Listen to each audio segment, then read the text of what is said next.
All right. Thank you, guys and gals. That was wonderful. All right. We are going to be today, if you have your Bibles with you, we're going to be in Matthew chapter 9. In Matthew chapter 9.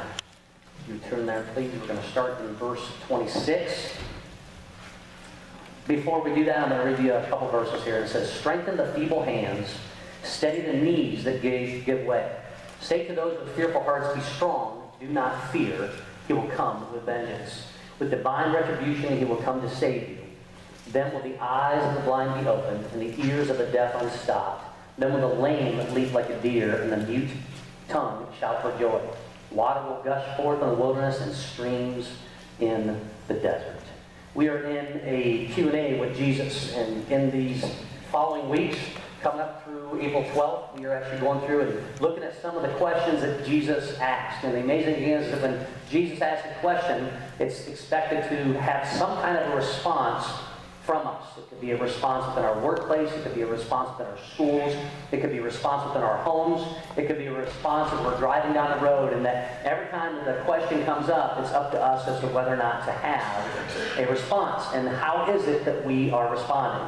So last week, we dove in to begin with, and we found out that Jesus is both in the storm and he's also within the calm. And so he literally just asked a very, very simple question, and the bottom line was that he wanted to know, do we believe enough to know that God is there with us?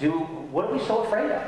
What are you afraid of? What is it you fear every single day? Because at the end of the day, do you have not just a little bit of faith, but do you have no faith? That God is not really with you, or do you believe that he is truly there? And so this week we're diving into another question that he has to ask. And before he asks his questions, I want to share with you something that happened to me in my past. It was kind of a rough day for me. We all had rough days.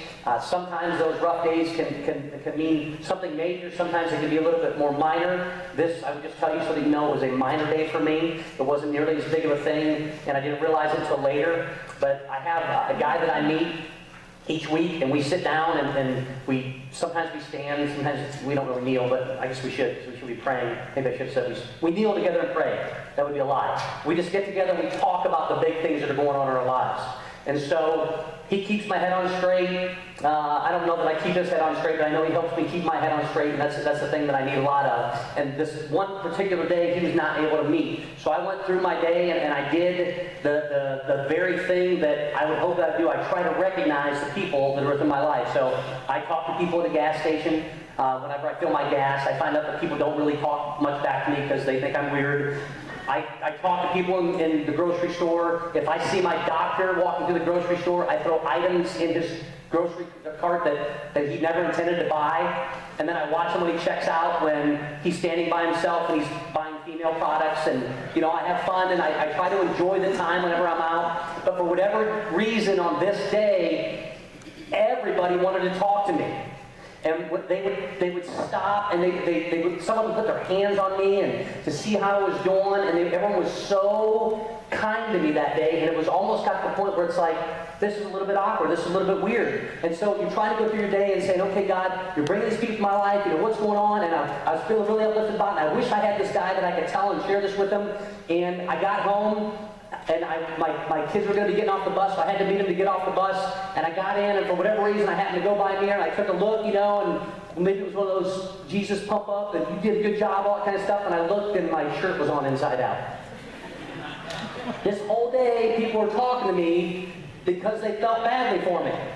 And they thought, this poor guy, he doesn't even, you know, oh, look at him, there's something wrong. Whatever it might be, I don't know what they were thinking. And so all of these wonderful, what I thought were God moments were because I was dumb enough, this stupidity. Well, the reason I'm bringing this forward is because every day we ask questions we don't even realize that we ask. So one of the questions I now ask myself before I get dressed is, and women, you've done this, do I look okay to go out in public? And women, you also do this. Does my husband look okay to go out in public?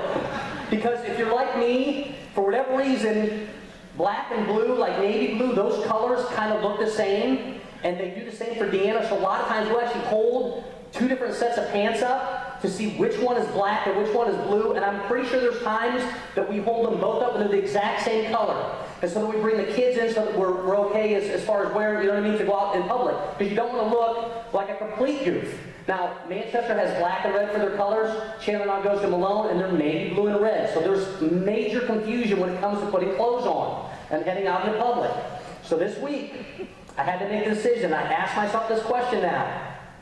Is what I'm wearing something that would be okay to run into someone into public? Because we want to believe in our hearts that we're going to go somewhere and that we can just go get the thing that we need, the thing that we're missing, the ingredient, the one thing we forgot, the thing we have to have for work tomorrow. We're in our slippers, we're in lounge pants, where our hair is pulled up or pulled back. Ladies, we have no makeup on. I don't wear it either. You know, we just want to head out and know that we're not going to run into someone, and you know that the time that you do that is when you're going to run into not one, not two, but probably 5 people. Someone we graduated with, right? Way back from whenever, and they're like, oh, that poor person, and they start to feel bad for us. Well, I had that moment this week, and I was standing in my lounge pants, and I couldn't tell if they were navy blue or black, but I know they were lounge pants, and that's all that mattered. And I was as comfortable could be, and all I had to do was go get a couple things for dinner. We were golden, and so I asked myself the question, do I want to be seen in public like this? And the answer had to come back, I don't really care. But at the same time, for the person on the other end, I need to change. So I went upstairs, and I pulled out 2 pairs of sweatpants, and I didn't have Deanna. And I couldn't tell if they were blue or if they were black. I was pretty sure I grabbed the right pair. And so I walked into Schaefer's Market, and the first person I see is someone from the church. And the first thing I thought of was, do my pants match my shirt? I still don't know if they do or not. I do know this. She didn't say anything about it when I was there. Now when I left, she may have made fun of me. I'm not sure or not. But see, every day we go through and we ask questions. We don't even realize we're asking the questions. We ask small questions of ourselves. We ask, okay, what is it that I should wear? What should I do with my hair today? Should I just wear a hat? Can this be a hat day? Are jeans okay to wear? Are they not okay to wear? Question after question after question. What should we have for dinner? That's always a big one, right? Some of your stomachs are growling right now and you think, man, speaking of lunch sounds really good right now. But we ask question after question after question. And anytime a question is asked, we expect some kind of response. And so the question that Jesus is going to ask us today, it expects a response from you. But the only one that can answer the question for you is you. That's why it's so important for us to understand that when Jesus asked these questions, that he was talking to you and to me directly. And there's times when Jesus asks questions that the people don't even answer, they don't even answer the question. He may say to them, hey, what color is the sky today? And the disciples may look around and just panic and go on, we don't have enough money for food. And Jesus is like, that's not what I'm asking you. And so when the question is asked, it's up to us whether or not we truly want to answer it and to be honest about it. So Jesus says to you, hey, do you really think that in the midst of this storm that I can take care of you? Do you really believe that in the midst of all this calm that I am present? You're afraid and you fear right now. Do you really believe that you need to be afraid if I'm with you? You're walking through your school halls and everyone else seems to have a boyfriend or a girlfriend, and you start to question yourself and wonder, well, what's wrong with me? Is there something wrong with me? Is God enough to give you the strength to get through that day? When everyone else is talking about the things you don't want to talk about, and you hear about the things you don't want to hear about, and you have to be in the midst of it, and you just want to be delivered from it. Because at the end of the day, for you and for me, whether it's our work, whether it's our personal life, whether we're at home, are the questions that Jesus asks us, do they mean enough for us to answer those and then to make the choice whether to move on and to move forward with him, or to stay stuck in neutral and to tread water right where we are? Jesus today is going to ask questions of 2 men, and the questions that he is going to ask points at these 2 men, but he points it at you and at me. So let's dive into his word today. Matthew chapter 9, starting in verse 26. Verse 26 says, news of this spread through all of that region. Now, I did share the story behind it. I'll just give it to you the background so that you know. Jesus has just raised someone from the dead. And that doesn't happen every day. And so when he raised someone from the dead, everybody's talking about it throughout the entire region. Everybody wants to know, oh my goodness, who is this guy that can raise people from the dead? Because all of them, every one of them, want to be delivered. They want to be delivered from this powerful Roman nation. They want to be delivered from these crazy religious Pharisee people. They want to be delivered because they're constantly held down. They want to be delivered because there's rule after rule that they can't remember to follow or don't know how to follow. They want to be delivered because they're anxious, because they doubt, because they worry, because they have no idea what tomorrow holds, even though God has told them to rest in today. And over, they are seeking to be delivered. And think about this. Isn't this part of the reason why we come together on Sunday? I mean, I want to know that God's alive in my life. I want to know that he can meet me right where it is that I live. I want to know that my struggles matter enough and that there can be a difference made. And then I want to believe that I can walk through those doors and walk out into my world and that a difference can be made. And that I can see God in the steps that I take, and that I know that he is with me, and that my faith is such that I can live that. So this word has gotten around, and Jesus has meant so much that people want to know him. They want to be around him. They want to touch him. They want to hear from him. They want to see him. So the verses continue. It says, as Jesus went from there, 2 blind men followed him, calling out, have mercy on us, son of David. Now, Matthew is the writer here. Matthew was a Jew, and he was writing to the Jews. And so everything that he writes is set for the people that are the chosen people. So when they yell out to him, have mercy on us, son of David, that is a Messiah term. They believe that this is the Messiah. Because even though they can't see him, and even though they didn't see him raise anyone from the dead, they were there and heard it through others. And by hearing this, you're like, oh my goodness, the thing that's been missing all this time, the one thing that I know that I can grab a hold of, the one thing that has been promised, it is here. This son of David, this Messiah is here. Son of David means it's along the line of David. That is where the Messiah was to come from. And so Jesus was along the line of the son of David. And so these blind guys who have never seen him, they don't know what he looks like. They have no idea. They have just heard. And they have enough faith to know that this just isn't any run-of-the-mill prophet. This is God himself in our midst. And yet, for whatever reason, the only guys that seem to recognize this, or the first guys that seem to recognize this, are the guys who can't see. And notice what they say. Son of God, have mercy on us. Why would they say that? If you were blind, wouldn't you say, God, give me my sight? God, don't you understand what it is I go through? See, the blind people at this time and in this culture, it was seen that because they were blind, that meant God had cursed them. Either they did something wrong, their family did something wrong, their grandfather did something wrong, and this was the curse that was coming through to make it right for their family. So these blind people are literally cursed people according to this culture, according to the people that made the rules. And so when we're calling out saying, God, have mercy on me, he knows the problems that they have. Because God isn't just powerful. He is personal. So right now, part of you is sitting there going, yeah, but man, my problem is different than anyone else's problem. You'd be so surprised to find out the struggles that you have right now that you've kept inside and bottled up and pushed down for so long. There are so many other people that are dealing with it. You think there's no way, there's no way, there's no way. Listen, there's nothing new under the sun before God. You have yourself convinced that God can't fix it. And God is just sitting there waiting going, listen, why won't you just call out to me and say, have mercy on me? Well, I didn't tell you what the exact problem is. You don't need to.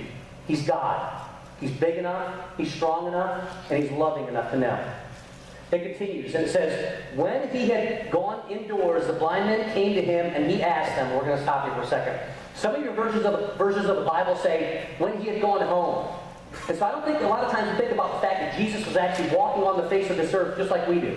And so he had to have a place to live, and he had to have a place to stay. So either he is staying in a house that is of another disciple, it could be a house of someone that's within a friend, whatever it might be. He has a place that he is staying. He's worked all day, he's tired. Last week we found out that he actually took a nap, so he has human things that he does. He has gone home, he has walked home, he is inside now. And these blind guys, they don't care. They know that God is in their presence, and they know they have to get to him. You ever been like that? The world's beating you up. You're working 80 and 90 hours a week. You're so tired. Your kids want their time. They want to hang out with you. You're just beat up. You have nothing left to give anywhere. You're like, oh God, could you just please give me the strength? You're a single mom and you're raising your kids and you're thinking, how in the world am I ever going to get them through school? How am I going to get them to where they're going to be able to graduate? You're a new dad and all of a sudden you're looking down at your kids. You're like, God, really? You trusted me with these kids? And I got to get them through diapers? And then I got to get them onto a school bus, and oh my goodness, one of these days you're going to trust me enough to teach them how to drive, and then they're going to go off to college, and we go on and on and on and on and on, and God's saying, hey, stay within the moment. Recognize me right here. Enjoy this, because it's going to go like that. Grab a hold and see me within that moment, and at the end of the day, it's okay to call out and say, have mercy on me. And it's at this point and at this time that everything changes. And Jesus speaks up for the first time. Think about this. He's at home or he's indoors. He's finally as relaxed as he's going to be. And he can do whatever he wants, couldn't he? I'm tired. Send him back tomorrow. I'm beat up. I put in overtime today. I don't have time for this. Have him sign a note. I'll get back to him. He doesn't do that. Instead, he says this. Do you believe that I am able to do that? To do what? To do what? To have mercy on you. Oh, did you mean to make me see? They didn't ask for that. To just have mercy on me. If you're a blind person in this society this time, everyone is mocking you. They've made fun of you. They've made fun of your family. They've put you down in every way, shape, or form. Every day that you walk, they're making faces because they know that you can't see them. And at the end of the day, Jesus asking the question is just this, so simple. Do you believe that I can handle that? Do you believe that God can handle that? See, when I read the first set of verses today, and it said that God can make the mute speak, and it can make the person that can't hear suddenly hear, and it can make the blind person suddenly see, and then I read you these verses, we're finding out that God can do those things. And so we believe it because we've heard that in the Scripture. And God's going to make it come true here in just a second. And so do you believe that God is strong enough to handle those big old issues that are out there? And if I ask you that way, you're like, yeah, I believe that God can handle that. I believe that He can handle His big issues. I can believe that He can handle peace. I believe that He can handle hunger. I believe that He can handle people's struggles. I believe He can handle natural disasters. And then when I turn to you, say, do you believe then that He can make such a change in your life that you will live by faith and that others can see it and that God will have enough mercy on you that you will live it? And we stop. God will take care of all these big old worldly problems, won't He? He'll handle all these great things that are going on. And then as soon as it gets personal, we stop. So do you believe it? Do you truly believe that He can handle your issue? Do you truly believe that He can take that and turn it around? Here's the greatest thing about Jesus. He doesn't just give us this question, but He gives us the answer. The blind guys replied, yes, Lord, they replied. Then He touched their eyes and said, according to your faith will it be done. He didn't say according to your stature. He didn't say according to your status within the society. He didn't say according to how much money you make. He didn't say according to how many hours a week you work. He didn't say that according to how you did on your last test. He said according to your faith. Do you believe? Does your faith believe that God can handle whatever it is that you need mercy for right now? Do you believe that? Do you truly believe? And for each one of us, we want to believe. And yet for each one of us, there's something that just kind of stops us just a little bit. Part of us because, well, why didn't he fix it already? Why didn't he?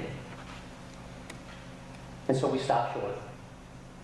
Jesus continues and he says, while they were going out, a man who was demon-possessed and could not talk was brought to Jesus. And when the demon was driven out, the man who had been mute spoke. The crowd was amazed and said, nothing like this has ever been seen in Israel.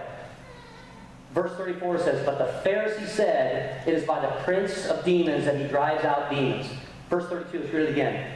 While they were going out, a man who was demon-possessed and could not talk was brought to Jesus. And when the demon was driven out, the man who had been mute spoke. Let's read these verses back there again. I'm going to read these to you.